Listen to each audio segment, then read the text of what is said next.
Picture this. You're at dinner with Rome's most powerful people. The emperor walks to your table, looks at your wife, and without a word, leads her away. You can't move. You can't speak. Around you, 50 powerful men sit frozen. 20 minutes feel like 20 years. When he brings her back, he sits down next to you. Then, in front of everyone, he describes exactly what just happened. Every detail. You have to smile. You have to thank him. Because if you don't, your children die tomorrow. This wasn't madness. This was a system designed to destroy the human spirit. The man who created it was Caligula. And what he did was so systematically evil, 2,000 years later, we're still trying to understand it. Caligula wasn't born a monster. He was built, and the process started when he was 7. The year is 14 AD. A little boy in a tiny soldier costume runs through a Roman army camp. The soldiers love him. They call him Caligula, Little Boots. His father is Germanicus, Rome's greatest general. This boy grows up thinking he's invincible, protected by the most powerful army on earth. Then, everything changes. A year later, his father dies. The official story is illness. The whispers say poison, ordered by the emperor. Caligula is 8 when the nightmare begins. His mother is dragged from home, accused of treason. His oldest brother is starved in a cell until he eats his mattress stuffing. His second brother is tortured on an island until he smashes his own head against a wall to end the pain. One by one, his family is erased. By 19, Caligula is the last one left. Then comes a summons from Emperor Tiberius, the man who killed his family. He's to live with him on the island of Capri, a fortress of paranoia and depravity. For 6 years, Caligula knows one wrong look, one flash of grief, means death. So he doesn't just survive, he becomes perfect. The ancient writer Suetonius said it best. There never was a better servant or a worse master. Caligula buries every human feeling. He watches. He studies how Tiberius breaks people. In 37 AD, Tiberius dies. Some say Caligula smothered him. Either way, the prisoner is now the most powerful man on earth. Rome celebrates, thinking they've crowned the son of a hero. They have no idea they just gave absolute power to a man who spent 6 years learning how to destroy human souls from a monster. For 7 months, all is well. Then Caligula gets sick. When he wakes, something inside him has shattered. Rome is about to learn what he's been hiding. This wasn't random violence. Caligula built a system, a 5-act machine of psychological warfare, each designed to destroy a different part of the human spirit. Act 1. Caligula's favorite sister, Drusilla, died. He didn't just mourn. He weaponized it. He forced the Senate to declare her a goddess. Romans were now required to worship her. Then he declared a period of mourning. Laughing became a crime punishable by death. So was taking a bath. Or having dinner with your family. For weeks, any moment of joy was a potential death sentence. He was learning he could legislate emotion, criminalize happiness, and make his inner world everyone's reality. Act 2. This is so disturbing, historians debate if it happened. Caligula opened a brothel inside the Imperial palace. It was staffed by the sons and daughters of Rome's noble families.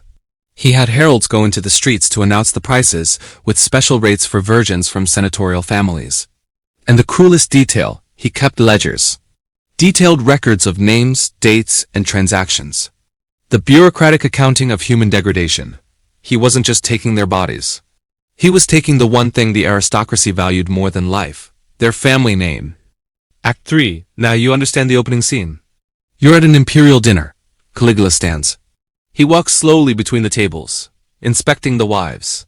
He stops at your table. He looks at your wife, inspects her like an animal, then takes her hand and leads her away.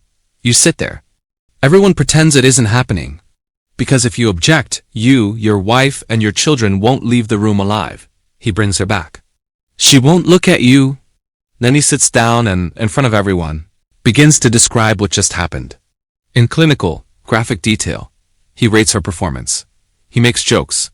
And you have to smile, you have to laugh. He's destroying your dignity, your authority, everything that makes you a man, in front of everyone who matters.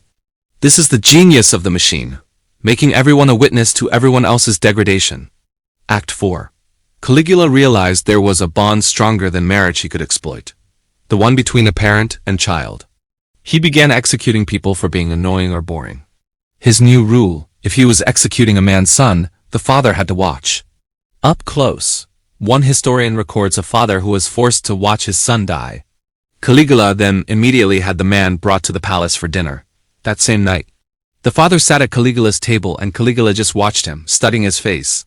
He was checking for a tear, for any sign of pain. Because if the father showed any emotion, Caligula would know he hadn't broken him completely. The father had to make conversation with his son's killer, while the man who ordered it analyzed his expressions for entertainment. He wasn't just taking your child. He was taking your right to grieve, making love itself dangerous. But the machine had a fatal flaw. While destroying men trained to accept humiliation, he made a mistake. He aimed his casual cruelty at a soldier. His name was Cassius Sharia, a senior officer in the Praetorian Guard, the emperor's bodyguards. Sharia had a high-pitched voice which Caligula found endlessly funny. Every day, new jokes, new mockery. When it was Sharia's turn to get the daily password, Caligula would assign him deliberately feminine or sexual words, forcing him to say them in front of the other smirking guards. For Caligula, it was a joke. For Sharia, it was a drop of poison day after day. Sharia was a soldier, a man trained for violence, who stood next to the emperor every day with a sword. Caligula had become so confident in his system he forgot the most basic rule of predators. Never corner something that can kill you. On January 24th, 41 AD, Caligula was walking through a narrow underground corridor. The conspirators were waiting. Sharia stepped forward to ask for the password. Caligula gave one final, sneering, mocking response. It was the last thing he ever said. Sharia screamed, "Take this!" and drove his sword into Caligula. The others swarmed him. 30 stab wounds. 4 years of rage and terror released in 60 seconds. The monster was dead, and that's when it got worse. The conspirators didn't stop. They found his wife, Caesonia, and stabbed her to death. Then they found the nursery. Caligula's daughter, Julia Drusilla, was 2 years old. A soldier picked her up and swung her headfirst into a marble wall. They had to ensure no one was left to seek revenge. For a few hours, it seemed Rome might change. The Senate gathered, debating a return to the Republic. But while the Senate talked, the Praetorian Guard acted. They were looting the palace when a guard found a man trembling behind a curtain. It was Clodius, Caligula's uncle, the family embarrassment. The guard didn't see a fool. He saw a new emperor. The Praetorians carried Clodius to their camp and proclaimed him emperor. While the Senate was still debating freedom, the army had already decided. The system survived. That is the haunting legacy of Caligula. He ruled for less than 4 years, a blink in Roman history, yet we still talk about him. Why?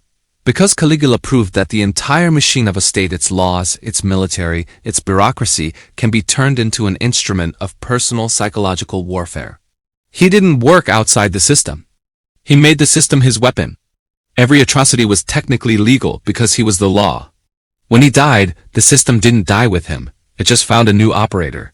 That's the real horror. Not that one man was a monster, but that the machine he built kept running. Look at what followed. Nero, Domitian, Commodus. The blueprint remained. The machine kept evolving. After Claudius became emperor, he had most of Caligula's records destroyed.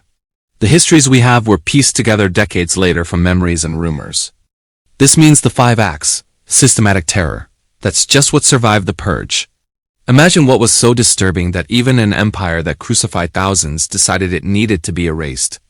Caligula ruled for 3 years, 9 months, and 8 days. In that time, he built a machine that showed every future tyrant exactly how to break human beings.